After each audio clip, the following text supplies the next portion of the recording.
नवरात्रि का इतिहास। नवरात्रि एक प्राचीन हिंदू त्योहार है जो देवी दुर्गा के 9 रूपों की पूजा और उनके सम्मान में मनाया जाता है।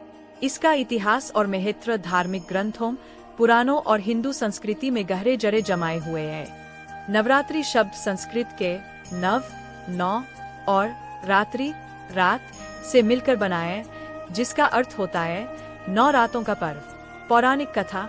नवरात्रि के पीछे मुख्य रूप से दुर्गा और महिषासुर की कथा का उल्लेख मिलता है।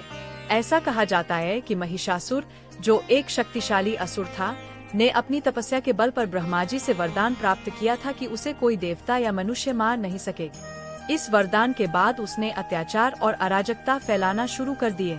देवताओं ने ब्रह्मा, विष्णु और महेश से सहायता मांगी। इन तीनों देवताओं की शक्तियों से देवी दुर्गा का जन्म हुआ और उन्होंने महिषासुर का वध करने के लिए 9 दिनों तक युद्ध किए। 10वें दिन महिषासुर का वध हुआ और इस दिन को विजयादशमी या दशहरा के रूप में मनाया जाता है। ऐतिहासिक दृष्टि। नवरात्रि का उल्लेख वैदिक युग और पुराणों में मिलता है, जहां देवी शक्ति की पूजा को सर्वोच्च माना गया है। समय के साथ यह पर्व भक्ति, शक्ति और पुनर्जन्म के प्रतीक के रूप में स्थापित हो गए। इसमें देवी दुर्गा को हर वर्ष विशेष रूप से पूजित किया जाता है। विभिन्न क्षेत्रों में नवरात्रि का अलग अलग तरीकों से महत्व है। उत्तर भारत में इसे रामलीला और रावण दहन के साथ जोड़ा गया है। पश्चिम बंगाल में दुर्गा पूजा विशेष रूप से धूमधाम से मनाई जाती है, जहां इसे मां दुर्गा की महिमा के रूप में देखा जाता है।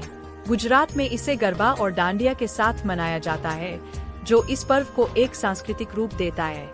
दक्षिण भारत में नवरात्रि के दौरान देवी सरस्वती और लक्ष्मी की पूजा होती है। नवरात्रि का धार्मिक महत्व। नवरात्रि आध्यात्मिक जागरण और आत्मशुद्धि का पर्व है।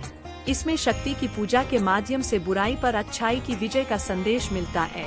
हर दिन देवी के एक अलग रूप की पूजा की जाती है, जो इस बात का प्रतीक है कि मानव जीवन में हर दिन एक नई ऊर्जा और संकल्प लेकर आता है। नवरात्रि न केवल धार्मिक बल्कि सांस्कृतिक दृष्टि से भी अत्यधिक महत्वपूर्ण है। यह त्योहार आज भी भारतीय समाज और संस्कृति का अभिन्न हिस्सा बना हुआ है, जहां लोग भक्ति, प्रेम और समर्पण के साथ इसे मनाते हैं। 10/3 सुबह के 10:10 प्रवीण। नवदुर्गा के 9 दिनों का वर्णन। नवरात्रि में मां दुर्गा के 9 रूपों की पूजा की जाती है, जिन्हें नवदुर्गा कहा जाता है। हर दिन देवी के एक विशेष रूप की आराधना होती है।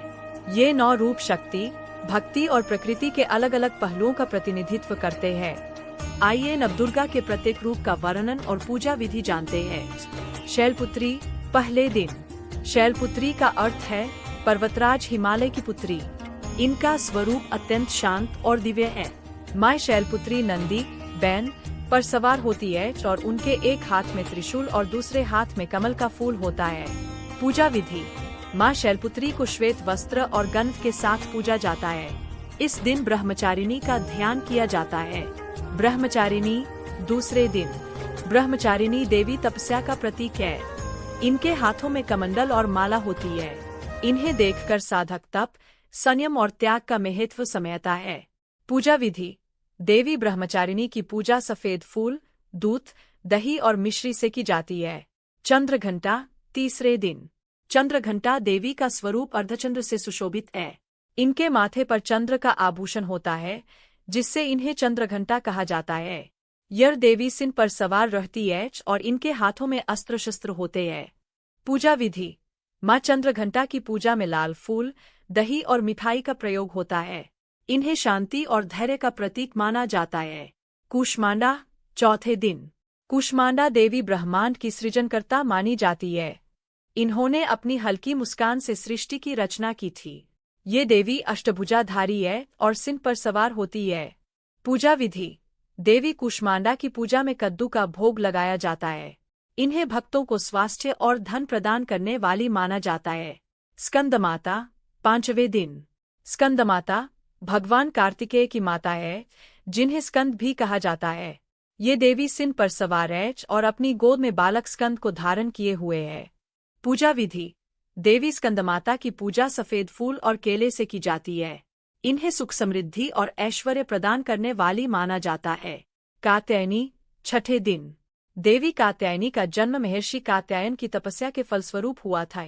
ये देवी अत्यंत बलशाली और साहसी है। यह स्वरूप दुष्टों का नाश करने वाली मानी जाती है। पूजा विधि। माँ कात्यायनी की पूजा में लाल फूल, शहद और हलवा का भोग लगाया जाता है। कालरात्रि, 7वें दिन। कालरात्रि देवी का स्वरूप अत्यंत उग्र और भयानक है, लेकिन ये अपने भक्तों के लिए कल्याणकारी है। ये देवी तामसिक शक्तियों का नाश करती है और भक्तों को सभी भय और संकटों से मुक्ति दिलाती है। पूजा विधि। देवी कालरात्रि की पूजा में गुड़ का भोग लगाया जाता है। ये सभी प्रकार के नकारात्मक ऊर्जा को नष्ट करती है। महागौरी, 8वें दिन। महागौरी देवी श्वेत वस्त्र धारण करती है और इनका स्वरूप अत्यंत उज्ज्वल और पवित्र है। ये देवी अपने भक्तों को शुद्धि और मोक्ष प्रदान करती है। पूजा विधि। माँ महागौरी की पूजा में नारियल और मिठाई का भोग अर्पित किया जाता है। सिद्धिदात्री, 9वें दिन। सिद्धिदात्री